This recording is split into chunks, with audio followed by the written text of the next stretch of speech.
황손 좀 애가 좀 잘생기긴 했더라. 자, 유튜브를 봐도 됩니다. 알겠습니까? 유튜브 봐도 되고 녹화 눌렀고요. 이제는 시작합시다. 이제 2학기 첫 시간인데 사실상 이게 2학기는 할 수 있는 내용이 사실 많지는 않습니다. 이제 일제시대가 끝나고요. 우리 해방 이후에 분단되는 과정과 그 다음에 민주화운동 과정, 그다음 경제개발 이런 부분을 좀 다룰 거고 여러분들 이런 부분 이쪽이 사실 되게 또 영화가 많아요. 너무 많아요. 볼 수 있는 영화도 되게 많고 해가지고 참 자료가 많습니다. 그래서 이게 아마 중간고사 끝나고 난 뒤에 한 기말고사쯤 되면은 1단원 내용이 포함될 겁니다. 알겠어요? 그러니까 1단원 내용은 포함될 거니까 2학기는 어쨌든 그렇게 많은 내용이 있지는 않아요. 알겠습니까? 이제 뭐 거의 끝나간다 봐야 됩니다. 그러니까 1단원 다시 돌아가가지고 전근대사 부분 다시 이제 할 거예요. 그래서 일단 우리가 1학기가 어디서 끝났냐면 175페이지에서 끝났어요. 알겠습니까? 자, 175페이지에서 끝났는데 그 뒤에 주제가 도시와 농촌의 변화 여기입니다. 도시와 농촌의 변화. 여기는 한번 봐봐. 그 다음 176페이지, 177페이지 안 할 거예요. 안 해요. 알겠습니까? 178, 179 안 할 거예요. 넘어가. 180페이지, 181페이지도 안 할 겁니다. 알겠어요? 넘어가고 여기 있네. 어디까지 가냐면 182페이지, 183페이지 다 넘어가고 184, 185 다 넘어가고 180 넘어가고 188페이지. 알겠어요? 188페이지부터 2학기 시작할 겁니다. 앞에 지나간 부분 있지? 그 지나간 부분은 뭐 안 하는 게 아니라 쌤이 이미 찍어놨어요. 알겠습니까? 녹화방송으로 할 거예요. 녹화방송. 이게 과제로 낼 겁니다. 이게 채화나왜 표정이 왜 이래요? 갑자기. 갑자기 뭐 얘가 표정이 또 과제로 안 한다 하다가 과제로 낸다 하니까 표정이 바뀌는데 이게 이 부분이 약간 연결성이 없어가지고 그냥 내가 다 찍었어요. 찍고 요거 1학기 때 과제로 낸다는 의미를 알죠? 너네가 안 보면 안 됩니다. 시험에 나와요. 알겠습니까? 이게 맥락 없이 좀 이어지기 때문에 일단 내가 찍었고요. 요거 아마 다음 주 중에는 내가 과제로 보낼 겁니다. 그거 앞부분 꼭 한번 봐야 됩니다. 나중에 시험 때 되면 다 포함되는 내용이니까 여러분들 안 했다 하지 말고 이거 꼭 봐야 됩니다. 그래서 188페이지부터 이제 시작할 거고 2차 세계대전을 왜 이제 이걸 스타트로 시작하냐면 2학기를 이제 2학기의 가장 중요한 주제는 이제 해방이야. 해방. 우리가 이제 독립하는 거죠. 그러니까 독립하는 과정에 있어 가지고 제일 중요한 게 이제 물론 우리가 20년대부터 막 무장투쟁 벌이고 독립운동 끊임없이 이어왔었어요. 그렇지만 사실 우리 해방의 결정적 계기는 2차 세계대전에 있었거든요. 알겠습니까? 우리가 싸웠지만 사실 2차 세계대전의 영향이 가장 큽니다. 예나야, 1차 세계대전이 왜 중요하다고 그랬어? 교과서에도 이거 놓고 설명하고 있지만 1차 세계대전이 이게 왜 어떤 의미에서 중요했던 것 같아? 1차 세계대전은 기억이 안 나요. 아니 뭐 그걸 기억할 수가 없죠. 그냥 그건 내가 설명 제대로 해주기 없었던 것 같은데 의미를 이제 종합해 본다면 그거 1차 세계대전 설명하고 난 뒤에 우리가 뭘 배웠냐면 독립운동사 배웠어요. 독립운동사. 그러니까 1차 세계대전이 우리의 독립운동에 많은 영향을 미친 거였어요. 그래서 1차 세계대전을 공부한 거야. 그러니까 2차 세계대전은 사실 이게 한국사가 아니잖아. 맞지? 이게 한국사가 아니잖아. 세계사에 해당되는 부분이잖아. 우리는 나라가 없는 상태라고. 알겠습니까? 주체적일 수가 없죠. 나라가 없는 상태이기 때문에 이것도 마찬가지로 우리 역사에 어떤 영향을 미쳤냐라고 얘기할 때 2차 세계대전은 아까 얘기했다시피 독립에 영향을 줬다라는 포인트를 가지고 이걸 보면 됩니다. 알겠어요? 그래서 2차 세계대전이 전개되는 과정이나 뭐 이런 것들이 사실 중요한 게 아니고, 알겠습니까? 앞으로 설명하겠지만 우리 2차 세계대전이 우리한테 어떤 영향을 미쳤는지, 어떤 해방운동에 있어가지고 어떤 계기가 됐는지 이런 걸 가지고 지금 보면 되는 거예요. 알겠습니까? 우리 세계사를 공부하는 게 아니잖아요. 이거 한국사잖아. 맞지? 자, 그래서 오늘은 2차 세계대전을 공부할 거고, 주제는 그렇습니다. 어쨌든 그 배경, 일어나게 된 배경. 2차 세계대전 왜 일어났지? 이거 중학교 때 2차 세계대전 공부했는지 모르겠어요. 아주 옛날에. 기억날 리가 없죠. 알겠습니까? 너네가 세계사가 이게 간단해 보이지만 이거 진짜 제대로 의미를 이해하려면 되게 어려워요. 나도 세계사는 이해하는데 꽤 많은 시간이 걸렸습니다. 여러분들 중학교, 내가 고등학교 때 생각해 보면 한국사도 제대로 모르는데 세계사를 갖다가 제대로 이해 당연히 못하죠. 그냥 외웠던 것 같아요. 그땐 그랬던 것 같아요. 하여튼 2차 세계대전이 왜 일어났는지, 그 다음에 이게 전개되는 과정 겠습니까? 과정도 굉장히 간단하게만 설명할게요. 그리고 가장 중요한 게 이 결과예요, 결과. 그러니까 우리가 한국사에서 가장 의미 있게 바라봐야 될 주제가 바로 이 2차 세계대전이 어떤 영향을 미쳤는지 결과. 이것만 알고 있으면 됩니다, 사실. 이거는 그냥 알아야 될 배경 지식이고, 이건 내용 지식에 해당돼요, 진짜로. 그래서 한국사 관련된 내용 지식, 이거는 그냥 그거 알고 있어야지 이해가 되는 그런 내용이 되죠. 자, 그래서 오늘은 2차 세계대전이 왜 일어났는지 전개 과정, 그 다음에 결과 정도만 하고요. 쌤 예상으로는 한 30분 만에 끝낼 수 있을 것 같아요. 채화나. 알겠어요? 이거 잘 보이죠, 지금? 자, 글자는 잘 보일 겁니다. 다 보일 거예요. 유튜브 정도로 들어가면은. 자, 일단 이게 왜 일어났을까? 가장 중요한 거는 1929년에 일어났던 아주 중요한 사건이 있었어요. 1929년. 1929년 뭔 일이 있었지? 너는 잘 모르지만 쌤은 굉장히 잘 알고 있는 사건. 알겠습니까? 너는 모르잖아요. 어쩔 수 없죠. 우리 세계사에서 가지고 중요한 사건이 몇 개가 있는데, 뭐 1차 세계대전에 일어났던 뭐 파쇼다 사건이라든가, 사라예보 사건이라든가 뭐 이런 것들, 그래 있지만 2차 세계대전을 얘기할 때 이걸 꼭 얘기합니다. 뭐냐면, 그러니까 일어났던 배경을 얘기할 때는 뭐 여러 가지 이유가 있어요, 진짜로. 뭐 사건이 뭐 한 가지 이유만 있겠습니까? 근데 그 중에서 쌤이 이제 이 수업 때 좀 이건 좀 알아야 되겠다 싶은 정도는 뭐냐면 한 세 가지 정도야. 첫 번째, 이거 1929년에 일어났던 사건. 알겠습니까? 그 다음에 두 번째가 있는데, 이거 좀 있고, 세 번째, 한 세 가지 정도를 갖다가 얘기를 해줘야 될 것 같아요. 그래야지 좀 우리가 교과서에 다룬 수준의 어떤 이야기는 이해가 돼요. 뭐냐면, 경제대공황입니다. 경제대공황. 경제대공황! 들어봤니? 경제대공황. 이거 뭐 공황이라고 하는 말 자체가 되게 무시무시하겠지만, 맞죠? 도윤이 듣고 있습니까? 다른 애들도? 유튜브가 있는 애들 몇 명인지 한번 볼까, 내가? 확인해보고 그래도. 유튜브. 10명 정도가 있네요. 네. 자, 하여튼, 유튜브 친구들도, 네, 대답 못하겠지만, 늦게라도, 혼잣말로 대답하면 됩니다. 알겠어요? 웨일도 괜찮아요, 이제 화질이? 그래? 유튜브하고 웨일하고 뭐가 나은 것 같아? 비교해봤을 때 한번 나 얘기 좀 들어봐야 돼. 나는 이거 모르니까. 채원아, 유튜브 보고 있어요? 아니요. 안 보고 있어? 유튜브 보는 친구들은 좀 늦게 대답하겠지만, 한번 나중에 비교해가지고, 언니가 유튜브 화질 더 올려줄까, 그러면은? 유튜브 화질 더 올릴 수 있어요. 근데 그러면, 한 30초 정도 차이 납니다. 화질을 더 올릴 수 있어요. 일부러, 웨이라고 맞추려고 타이밍을 화질을 줄여놨거든요. 필요하면. 이거 비슷하다 하니까 유튜브를 특화시켜야 되겠다. 자, 경제대공황은 뭔 일이냐면 이거야. 세계사를 조금 너네 이해해야 될 부분이 뭐냐면 1차 세계대전이 끝나고 난 뒤에 1차 세계대전 당시에는 강대국 간의 전쟁이었거든요. 그렇죠. 그러니까 당연히 생산력이 떨어지죠. 그때 그 당시 가장 산업국가라고 하면 당연히 영국이라든가 뭐 프랑스라든가 이런 나라들인데 걔네들이 전쟁한다고 생산력이 완전히 떨어진 거예요. 맞죠?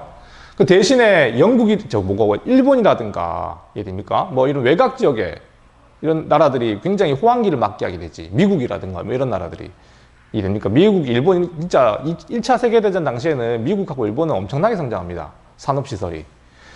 그런데 전쟁이 끝났어. 전쟁 끝나고 난 뒤에는 영국, 프랑스 이런 애들이 다시 제조를 합니다. 산업이 돌아가게 되죠. 이해됩니까? 그러니까 과잉 생산이 이루어지는 거죠. 다시 말하면 과잉 생산. 그러니까 팔 수 있는 물건은 사 먹을 수 있는 사람은 한정돼 있는데 공장은 막 돌아가니까 과잉 생산돼 버리잖아, 맞지? 그러니까 불황이 찾아온 겁니다. 그러니까 쉽게 얘기하면 1929년 경제대공황은 과잉 생산했다던 소비가 이걸 못 따라가니까 기업들이 도산하고 뭐 이런 일이 발생한 거예요, 쉽게 얘기하면. 알겠습니까? 미국에서 시작된 겁니다. 1929년 경제대공황은. 자, 그러니까 전 세계가 미국이 경제가 어려지게 되니까 전 세계가 전부 다 이제 막 엄청난 영향을 받은 거죠. 이해됩니까? 그럼 이걸 어떻게 극복할까? 자, 극복할 수 있는 방법은, 자, 식민지가 많은 나라, 구분해보면 식민지가 좀 많은 나라들은 그나마 자기 나라 물건을 갖다가 식민지에 갖다 팔면 됩니다. 이해됩니까? 자기 나라 물건을 갖다 그냥 식민지가 그냥 강제로 팔면 된다고요. 산업국가들은 그렇거든요. 영국이라든가 프랑스는 자, 뭐라 부르냐면 블록 경제라 불러요. 블록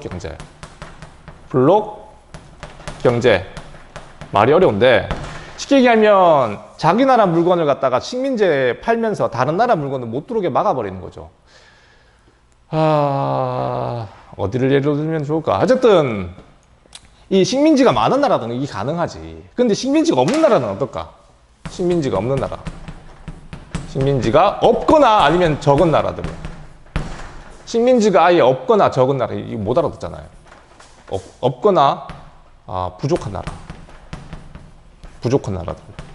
이 경제 위기 상황에서 식민지가 적은 나라들은 가장 타격을 크게 입죠. 왜냐하면 팔 수 있는 시장이 없으니까.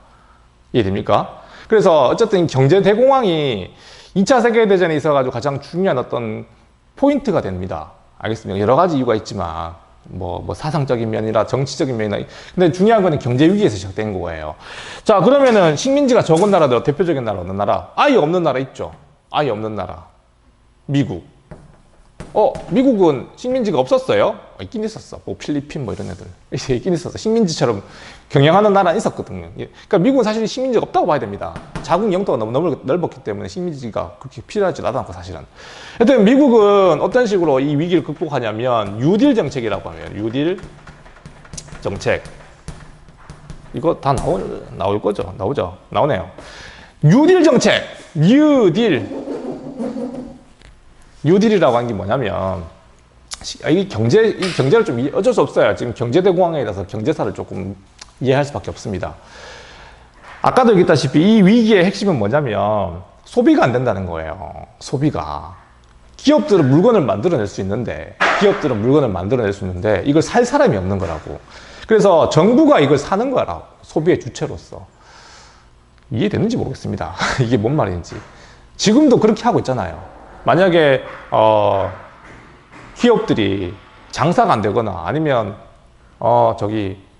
시골의 상권, 전통시장 맞잖아요. 거기가 장사 안 되면은 공무원들이 가서 막 물건도 사주고 그렇게 하거든요. 국가가 대량으로 구매해주기도 하고 막 이렇게 해주거든요. 이해됩니까? 그러니까 그런 것처럼 그 당시에는 정부 형태가 사실은 야경 국가라 해가지고 사실은 경제에 개입하지 않는 게 원칙이었으나, 알겠습니까? 경제 대공황 이후에 정책을 바꾼 거예요. 이거 사실상 사회주의 정책입니다. 알겠어요? 그러니까 정부가 뭔가 물건을 사고 팔고 하는 이런 정책 자체가. 그러니까 어쨌든 이 뉴딜 정책은 국가가 적극적으로 경제에 개입하는 정책이라고 보면 됩니다. 말이 어렵네요. 이렇게 얘기해도. 알겠습니까? 어쨌든 이렇게 경제 위기를 극복하려고 하는 방안 중에 하나라고요. 알겠습니까? 문제는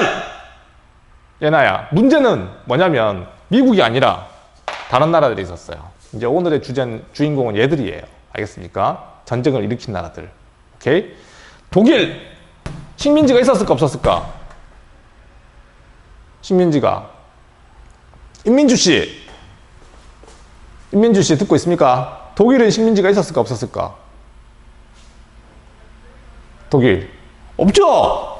없었어. 없죠. 독일 1차 세계대전 패전하면서 식민지 다 잃어버렸잖아. 맞죠? 기억납니까? 걔네들 다 전쟁 일으켜가지고 1차 세계대전 때 졌잖아. 맞죠? 져가지고 식민지 다 그냥 이제 뭐라 해야 되나? 민족 자결주의. 그거 때문에 다 독립하잖아요. 독일, 안 그래도 많지도 않았는데. 그러니까 독일 식민지가 없었어요. 그 다음에 또 어느 나라면 이탈리아. 에티오피아는 있었습니다. 어쨌든. 근데 어쨌든 식민지가 적었고 또 하나 어디냐면 일본. 오늘의 주인공들이 다 나왔어요. 이 세 나라가 문제야. 알겠습니까? 얘들은 식민지가 없더라도 워낙 땅이 크기 때문에 미국 땅덩어리 자체가 크잖아. 버틸 수 있는데 독일, 이탈리아, 일본, 일본이 식민지 있잖아요. 조선, 한반도. 그걸로 부족하나? 부족해요. 알겠습니까? 이 한반도가 이게 뭐 우리 스스로 비하하는 것도 아니지만 이게 그렇게 자원이 많거나 돈 되는 데가 아니니까 일본이 먹었죠. 알겠습니까? 만주 이런 데는 절대 안 되잖아. 그러니까 이게 사실상 한반도는 인구가 그렇게 많은 것도 아니고 사실은 자원이 많은 것도 아니고 알겠습니까? 그러니까 그랬기 때문에 일본이 사실 식민지가 제국이긴 하지만 조선 하나 갖고 있었어요. 알겠습니까? 조선도 뭐 클 거지만 어쨌든 이런 나라들이 문제가 된 거지. 그러니까 독일 같은 경우는 누가 등장하냐면 근데 잘 알고 이제부터 잘 알 거예요. 히틀러라는 애가 등장해. 히틀러. 발음이 왜 이래? 히틀러. 들어봤죠? 이거 모르는 사람 없습니다. 히틀러 모르면 간첩이죠. 아니, 뭐 간첩은 아니지만 지구인이 아니죠. 그러니까 히틀러는 사실 어떻게 정치인으로서 성공하게 되자면 이 독일 국민들의 어떤 울분을 갖다가 잘 파고든 거야. 어떻게 보면 얘나야. 어디 갔다 왔어요? 나도 먹고 싶다. 나 커피 마시고 싶어요. 1교시는 진짜 커피도 못 마시고. 자, 히틀러 얘기 조금만 할게. 이건 너무 깊이하면 또 너무 많아지니까. 히틀러는 사실 얘는 원래 화가가 되고 싶었던 되게 또라이 같은 애였었어요. 화가에 재능도 없어서 사실은. 알겠습니까? 히틀러가 화가가 되고 싶어 했다니. 그러니까 얘는 1차 세계대전 참전하기도 했었고, 어쨌든. 그러니까 얘가, 히틀러가 어떻게 정치인으로 성공하게 되냐면, 그 당시 독일 국민들의 어떤 여러 가지 그 울분을 잘 파악했다고 방금 얘기했다시피. 유대인 잘라서 유대인을 썰어. 그 유대인을 왜 죽입니까? 갑자기. 그러니까 그 얘기 해줄게. 내가 독일 갔다 왔는, 독일 가는 거 보여주고 싶다. 독일 가서 사진도 다지고 왔는데. 지금 독일 갔다 왔고 베를린 갔다 왔다고 얘기했지 않니? 그 사진 많이 찍어 왔는데 온라인이라 가지고 보여줄 수가 없네요. 저 보여주고 싶은데. 근데 보여주지 않았나? 너도 갔다 왔어? 네. 얘나 너는 안 간 데가 없니? 대단하다. 와. 저기 베를린에 그거 유대인 주스 메모리얼 가봤어요? 네? 베를린 가봤어? 네. 와, 베를린 국회의사당 앞에 보면 주스 메모리얼 있잖아. 주스 메모리얼요? 그거 되게 유명한 데인데? 유대인을 추모하는 공원. 갔나? 그 브란덴부르크 게이트 있고. 몇 살 때 갔어?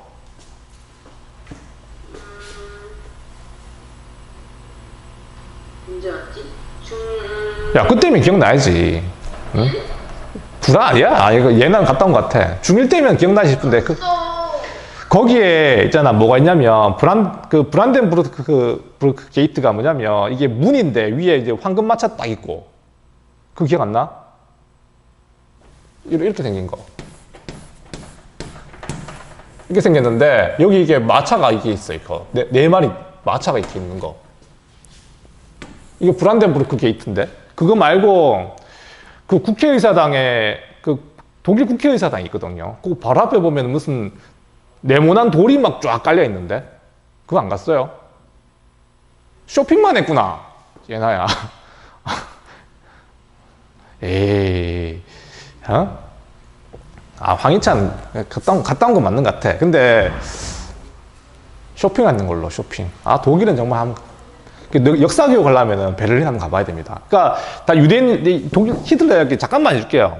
히틀러는 어쨌든 1차 세계대전이 독일의 패전으로 끝나잖아, 맞지? 그리고 엄청난 배상금을 물어요, 독일이. 알겠어? 그 못 갚습니다. 못 갚을 정도의 엄청난 돈이었다고 배상금을 물게 됩니다. 오케이? 자, 그런 데다가 경제 위기까지 닥친 거예요. 이해됩니까? 그런 데다가, 그러니까 다른 나라의 빚도 엄청나게 졌고 전쟁하는 바람에 경제 위기까지 닥치니까 이 나라가 완전히 엉망진창이 된 거예요. 이해됩니까? 그러니까 이때, 그러니까 유대인은 그 당시에 주로 이제 무슨 일 했냐면, 유대인이 왜 분노의 대상인지 설명해 줄게. 그 당시 유대인들은 주로 금융업에 많이 종사했었어요. 금융업에. 그러니까 독일 애들한테 돈 빌려주고 뭐 이런 역할인 거지. 당연히 그 돈 좀 인식이 안 좋죠. 게다가 종교도 달라. 그러니까 독일에 살고 있으면서도 독일인들과 섞여 살지도 못하고, 이게 됩니까? 유대인들 종교가 따로 있잖아요. 유대교가 따로 있잖아. 그렇거든요. 섞여 살지도 못하고 그러는 금융업에 종사하면서 독일 국민들한테 좀 반감도 많이 샀고, 이런 게 누적된 건데, 중요한 거는 히틀러는 그렇다고, 이 봐봐. 경제가 어려지거나 정치가 혼란스러우면은 이런 정치인이 꼭 등장해요. 민족주의, 선동가. 이거 어떻게 되니? 허경영. 알겠습니까? 허경영. 지금은 저 새끼 또라이라고 생각할 수 있겠지만, 이해됩니까? 근데 경제가 어려운데 국민들이 허경영이, 나 100만 원씩 줄 수 있어. 오케이? 나 100만 원씩, 1000만 원씩 줄게. 집 공짜로 해줄게. 오케이? 그리고 우리를 괴롭히는 저 못된 프랑스 놈들, 괴롭혔던 프랑스 놈들, 또 우리 옆에 있는 우리보다 열등한 저 러시아 놈들, 슬라브인들, 내가 다 죽여버릴게. 내가 다 할 수 있거든. 이렇게 지지를 얻기 시작해요. 이게 말도 안 되는 것 같지만 그 당시 독일 국민들은 경제가 어려우니까 그런 애들한테 막 지지를 보낸 거예요. 너네 히틀러가 악마적으로 너네 이미지가 밝히겠지만 사실은 얘가 집권하는 과정 자체는 민주적이었습니다. 알겠어요? 그러니까 막 독재, 우리 박정희처럼 막 쿠데타 일으켜가지고 권력장악한 놈이 아니라고, 히틀러는. 선거를 통해가지고 당선된 사람입니다. 알겠습니까? 그러니까 히틀러는 독일 국민들이 아주 좋아했던 정치인이었었어요. 이해됩니까? 근데 이놈이 최고 집권자가 되자마자 했던 게 뭐냐면, 바로 아까 얘기했던 거, 영토 확장. 그러니까 다른 나라들은 식민지가 많으니까 이 경제 위기를 극복할 수가 있는데, 독일은 빚도 많이 졌고 식민지도 없어요. 그러니까 히틀러가 내걸었던 게 뭐냐면, 아리아인들의 영토를, 그 당시 독일 국민을 아리아인이라고 불렀거든. 우리가 뭐 한민족 이렇게 부르잖아, 맞지? 마찬가지로 독일 국민은 아리아인의 후손이라고 불렀거든. 그러니까 게르만인들, 아리아인들의 영토가 더 넓어져야 된다. 우리 독일 국민, 이 위대한 독일 국민들이 더 넓은 영토에서 살아야 된다. 이런 선동을 한 거고 전쟁을 기획한 거죠. 사람들 이걸 반대했을까? 박수를 쳐줬을까? 독일 국민들은. 채환아. 그래, 그랬다니까. 그런 정치인들한테 지지 보내면 안 됩니다. 전쟁하겠다고. 근데 그 당시 독일 국민들 너무 힘들었기 때문에 그런 히틀러가 내걸었던 공약을 굉장히 박수 쳐주고, 이거 하면 안 됩니다. 이건 유튜브에 나가면 큰일 나요. 전 세계인들 다 보고 있는데. 그 당시 독일 국민들은 히틀러를 그렇게 해서 지지해주게 되고, 이해됩니까? 침략전쟁을 시작하게 된 거예요. 그게 바로 나치즘이라고 합니다. 나치즘. 알겠습니까? 나치즘. 이게 좀 어려운 말인데, 이게 국가사회주의라 부르는 거예요. 그러니까, 민족주의와 이게 뭐 국가주의와 이게 막 뒤범벅된 거예요. 알겠습니까? 인종주의, 자국민의 우월성. 이해됩니까? 그리고 아까 유대인 학살 얘기가 그럼 설명이 돼요. 무슨 말이냐면, 이 우수한 이 아리아인, 이 게르만인이 1차 세계대전에 패배했던 이유는 뭐냐면, 이 유대인들과 같은 이런 놈들이 우리 내부에서 우리를 갖다가 모함하고 간첩질을 했기 때문에 우리가 졌다, 이렇게 이렇게 막 선동했던 거지. 분노의 대상을 어디로 돌리는 거야? 사회적 약자한테 돌린 거예요. 그러니까 이 당시 전체주의라 부르거든요. 나치즘이 어떤 거냐면 아까도 얘기했던 전체주의입니다. 이걸 전체주의라 불러요. 이탈리아 같은 경우는 무솔리니에 등장해가지고 파시즘이라 부르고요. 이 둘을 갖다가 전체주의라 표현하거든요. 전체주의가 강화되는 가장 중요한 메커니즘이 뭐냐면, 사회적 약자를 공격해요. 너네도 이게 좀 적절한 예가 아니야, 사실. 알겠습니까? 우리가 단합하기 위해서 어떻게 하냐면, 우리 내부에 약자를 찾아내요. 절대로 강자를 공격하지 않습니다. 알겠습니까?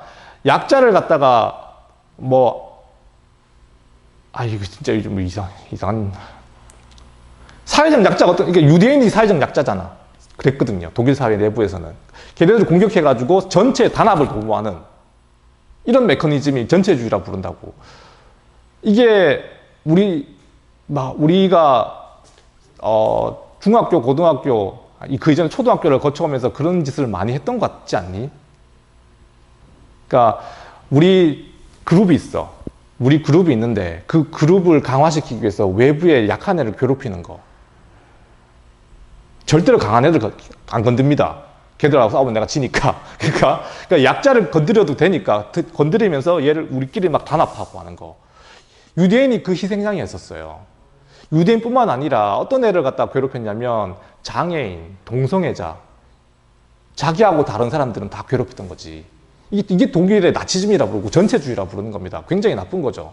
근데 그 당시에 이걸 몰랐습니다. 사람들이 제대로 이걸 인식하지 못했어요. 이해됩니까? 그리고 다 같이 똑같은 하이틀 하면서 막 우리는 같은 아르아인 이러면서 막 하는 거. 어쨌든 이렇게 해가지고 다른 나라를 침략해 들어가죠. 이해됩니까? 일본은요, 이 당시에 일본도 마찬가지로 경제 위기가 닥치니까 식민지가 적었던 이 일본도 위기가 닥쳐요. 그러니까 20년대 같은 경우는 일본은 나름대로 의회주의가 좀 정착돼 가는 기간이었는데, 일본의 정치 구조 설명하면 또 길어지니까 군부가 등장합니다. 알겠습니까? 일본의 정치 구조가 되게 골 때리는 게 뭐냐면 천황 밑에 군대가 바로 직속이에요. 그러니까 의회가 군대를 컨트롤하지 못해요. 다시 말하면 우리나라로 치면은 대통령이 군대를 통솔해야 되잖아. 그런 구조가 아닌 거예요. 이 일본은. 그런 구조가 아니고, 쉽게 얘기하면 일본의 정치 구조는 군부가 마음대로 전쟁도 할 수 있어요. 천황의 명령을 받아야 되지만 실제로 그런 일이 일어납니다. 알겠습니까? 어떻게 그런 일이 일어날 수 있어요? 이게 정치 구조가 그래요. 나중에 동아시아에서 선택한 친구들 설명해 줄게. 이게 일본 정치 구조까지 얘기하면 너무 길어지니까. 그러니까 정제 위기가 닥쳤을 때 의회를 무시해버리고 군인들이 막 쿠데타 이렇게 해가지고 전쟁을 일으켜요. 이걸 군국주의라고 불러. 어쨌든 군국주의. 알겠습니까? 그러니까 전체주의, 군국주의 같은 맥락이긴 하지만 어쨌든 뭐 하자는 겁니까? 영토가 부족한 이런 나라들이 영토를 확보하기 위해서 더 전쟁을 벌여나갔던 그런 시기로 접어든 게 경제대공황 얘기하는 거예요. 그래서 알겠습니까? 모든 게 경제대공황에서 시작됐다는 거. 어렵나요? 이거 내가 내가 설명해도 이거 너네한테 너무 많은 걸 얘기하는 것 같아요. 경제대공황 얘기하고. 선생님, 어? 갔다 왔었어요. 그거 찾고 있었지, 지금까지? 아니야. 갔다 왔었잖아, 그래.